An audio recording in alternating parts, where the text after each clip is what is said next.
आज कैबिनेट की बैठक में 7 एजेंडे रखे गए, जिसमें से 6 एजेंडों को मंजूरी दी गई है।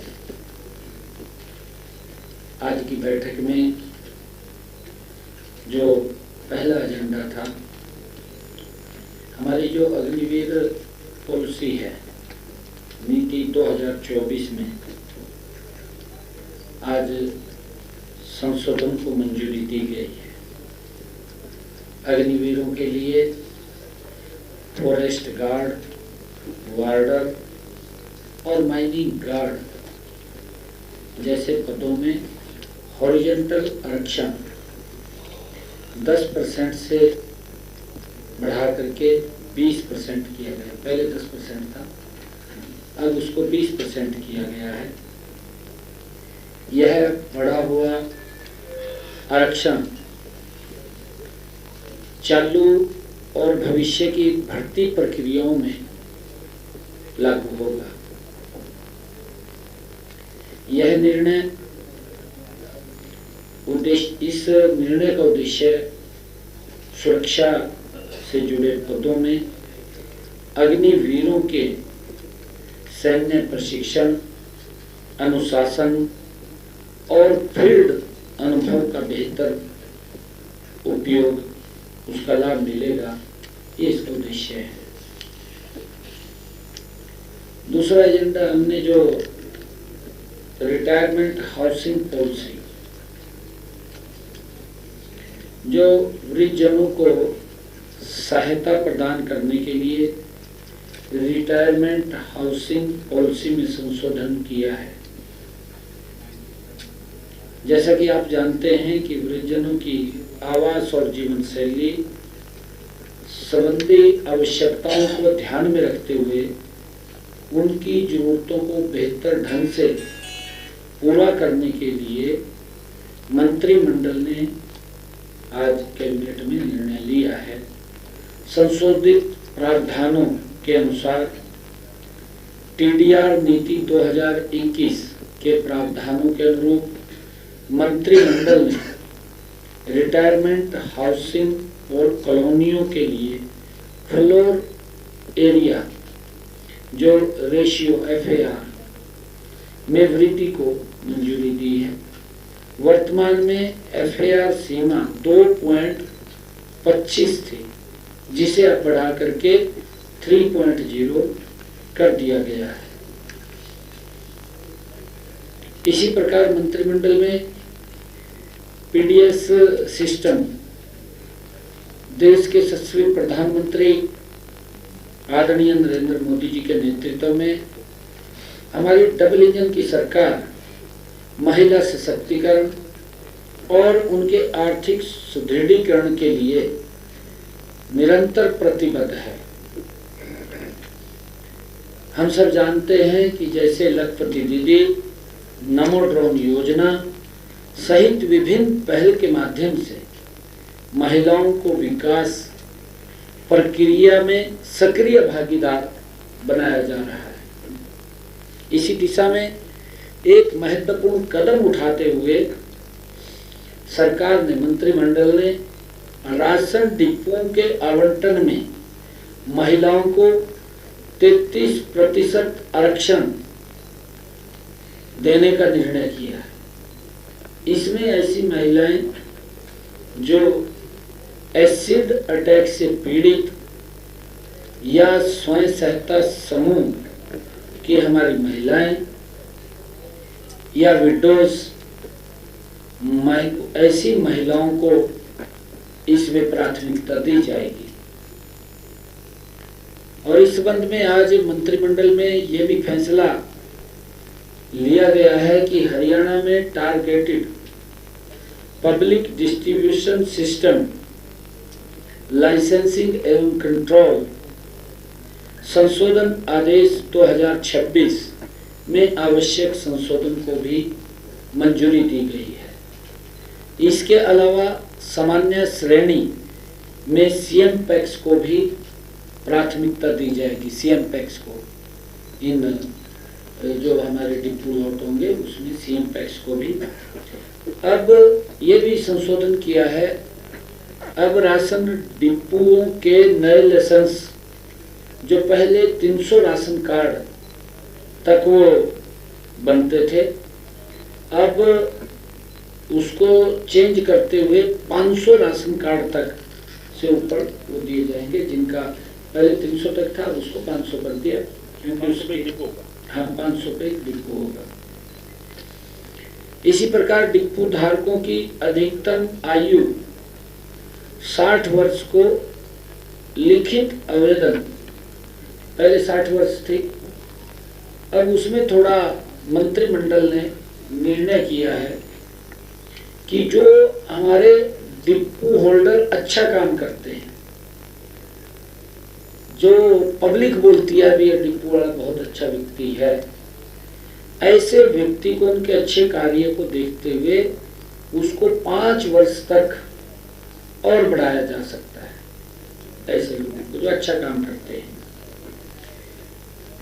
ये भी निर्णय किया गया है कि यदि डिपो धारक की अधिकतम आयु 60 या 65 वर्ष से 5 साल पहले कोई दिक्कत आ जाती है, डेथ हो जाती है, तो उसके कानूनी वारिस को वो डिपो प्रदान कर दिया जाएगा, उसको दे दिया जाएगा। और आवेदकों की जो आयु सीमा है, जब ये इसकी ऐड निकलती है तो 21 से 45 वर्ष के बीच निर्धारित की गई है। ये लोग इसमें अप्लाई कर सकते हैं। और आवेदकों के पास परिवार पहचान पत्र तथा संबंधित क्षेत्र का निवासी होना वो अनिवार्य है, जो उसके अंदर कहा गया है। जो हमारी ये फेयर प्राइस शॉप हैं, उचित मूल्य की दुकानों के लाइसेंस आवंटन में महिलाओं के लिए 33% आरक्षण को रोस्टर प्रणाली के आधार पर लागू किया जाएगा, ये निर्णय किया है। मंत्रिमंडल की बैठक में Haryana village common land regulation नियम में भी संशोधन आज किया गया है। जैसा अब सबको पता है कि नियम में जो संशोधन 1964 में नया नियम 5A जोड़ने को मंजूरी दी गई है। इस नियम के तहत ऐसे प्रोजेक्ट्स को राहत दी जाएगी जिनके लिए CLU या लाइसेंस प्राप्त करने के लिए पर्याप्त रास्ता उपलब्ध नहीं है। मान ले किसी ने कोई इंडस्ट्रियल कॉलोनी काटनी है या कोई और उसके लिए रास्ता नहीं है, पंचायत लोगों को पंचायत से अगर रास्ता लेना है तो संबंधित व्यक्ति के अनुरोध पर ग्राम पंचायत 3/4 बहुमत या ग्राम सभा 2/3 बहुमत से प्रस्ताव पारित करती है। 2/3 बहुमत से प्रस्ताव पारित करती है तो राज्य सरकार श्यामलात भूमि में नया रास्ता निर्धारित कर सकेगी। यह नया रास्ता ग्राम पंचायत के मालिकाना हक में रहेगा और आम जनता के लिए उपयोग के लिए रहेगा। नया रास्ता इस शर्त पर निर्धारित किया जाएगा कि प्रोजेक्ट लाइसेंस वाले क्षेत्र का 5% या पंचायत द्वारा रास्ते के लिए निर्धारित की गई भूमि के आकार का 4 गुना, मान ले जितना रास्ते में जमीन गई है उसका 4 गुना जो भी अधिक होगा उसके मालिकाना हक का हस्तांतरण किया जाएगा। जो भी ज्यादा होगा उसको देना पड़ेगा। मान ले 4 गुना ज्यादा जमीन देनी पड़ेगी। 4 एकड़ मान लिया 20 रास्ते में तो 16 एकड़ देनी, 16 एकड़ देनी, उसका 4 गुना देना पड़ेगा। जो भी उसको रास्ते में चाहिए। ऐसी हस्तांतरित की गई भूमि प्रोजेक्ट के लिए मंजूर किए गए क्षेत्र का हिस्सा रहेगी और पूरी तरह से विकसित रूप में तथा बाकी प्रोजेक्ट क्षेत्र में प्रयोग होने वाली जन सुविधाओं तक पहुंच के साथ दी जाएगी। राज्य सरकार द्वारा समय समय पर तय की जाने वाली अन्य शर्तों का पालन करना भी अनिवार्य होगा। इस निर्णय से पंचायतों को फायदा मिलेगा।